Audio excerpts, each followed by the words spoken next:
thinking outside the box. Come on, we've all heard that a million times, right? It's one of those phrases that's been used so much, it's kind of lost all its meaning. But what if we could take that tired old cliché and actually turn it into a practical, powerful toolkit? Well, that's exactly what we're going to do. We're going to turn this phrase into your next big breakthrough. So let's start with the big question. Why do we get stuck in the first place? It really all comes down to this. Why do we get stuck? Whether it's a huge business challenge, a scientific mystery, or something in our own lives, the biggest problems can feel absolutely impossible to crack. The reason, as it turns out, is that we're often trapped inside something we can't even see. And that brings us to the big metaphor for today, the box. This whole idea actually comes from a super famous puzzle. You've got 9 dots arranged in a perfect square. The goal? Connect all 9 dots with just 4 straight lines, and you can't lift your pen from the paper. And the only way to do it, the only way, is to draw your lines beyond the edges of that square of dots. See, the box wasn't real. It was just a boundary we put in our own minds. And that is exactly what happens with our thinking. Okay, so if we're going to escape this box, we first have to figure out what its walls are made of. What are these invisible barriers that keep us locked into the same old ways of thinking day after day? Well, the main ingredient is just habitual thinking. Our brains are wired for efficiency. They're lazy.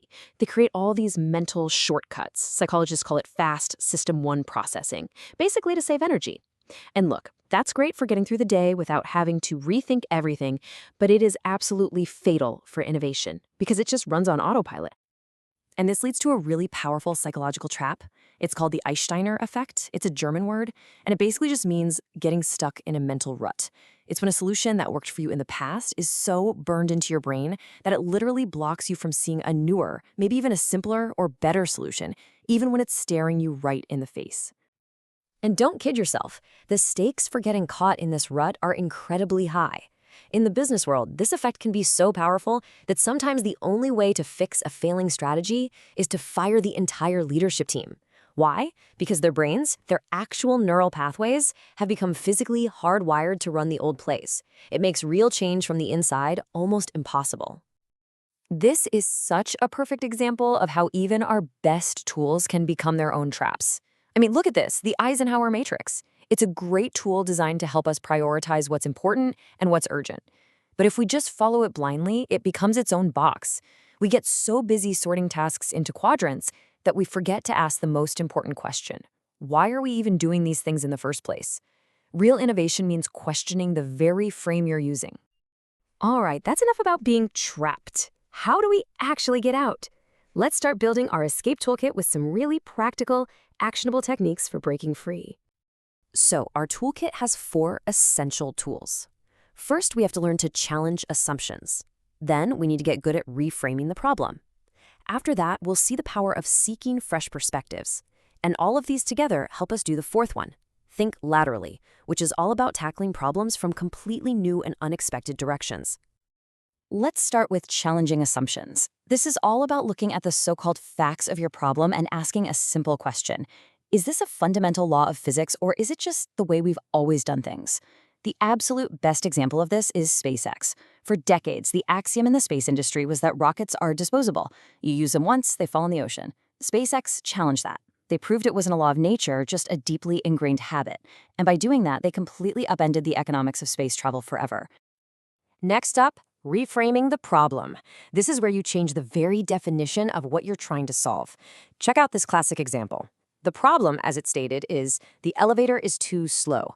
Now, the inside-the-box solution is obvious, right? It's technical. You build a faster motor, new cables, the whole shebang. But the outside-the-box reframe changes the problem entirely. The problem isn't that the wait is long, it's that the wait is boring. And suddenly, the solution is brilliant. It's cheap, it's simple, install mirrors next to the elevator. The wait time is exactly the same, but people's perception of it totally changes. Genius. Our third tool is all about seeking fresh perspectives.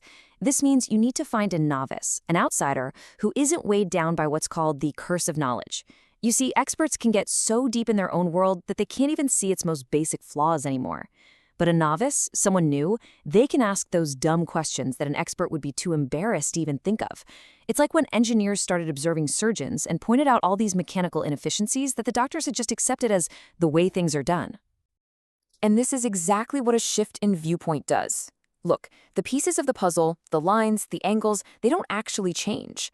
But by moving your vantage point, by looking at it from a new angle, you suddenly see a completely different relationship between them. A whole new truth is revealed. Sometimes the solution isn't about changing the facts on the ground, it's just about changing how you look at them. So, what happens when you actually start using these tools? What's the real reward for all this hard work of breaking out of your mental habits?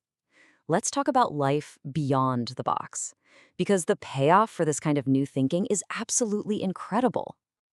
And this is the key. This is the real prize.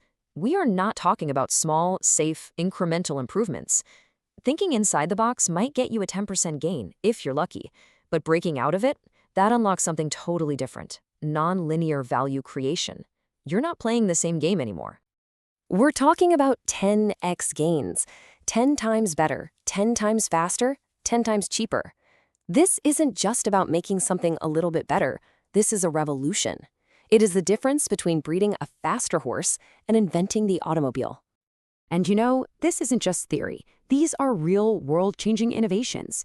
You've got SpaceX making rockets reusable. You have Apple realizing that the best stylus wasn't a little plastic stick, it was the finger you were born with. You have the invention of packet switching, the very thing that makes the internet possible, and the shift from buying software in a box to the entire cloud economy. Every single one was a 10x breakthrough that came from somebody shattering a box. This is the territory you get to play in. It's a cognitive space that exists beyond the obvious. It's where the easy, incremental answers run out and where the truly possible begins. It's a frontier where you can create things that, before, didn't just seem hard. They seemed flat out impossible. And that brings us to our final and, honestly, our most important idea. This is the master key. This is the one tool that unlocks this entire toolkit. It's about learning to think about your thinking. The fancy term for this is metacognition. All it means is the ability to step back and observe your own thought process in real time. It's how you become aware of the box you're currently in, the assumptions you're making, the mental ruts you're stuck in. Because once you can actually see your own box, you can then consciously choose to take it apart, one wall at a time. So, I'll leave you with this one question to take with you. In your work, in your life, in whatever problem you're trying to solve right now, what box are you thinking in? And more importantly, what would happen if you dared to draw a line just a little bit outside of it?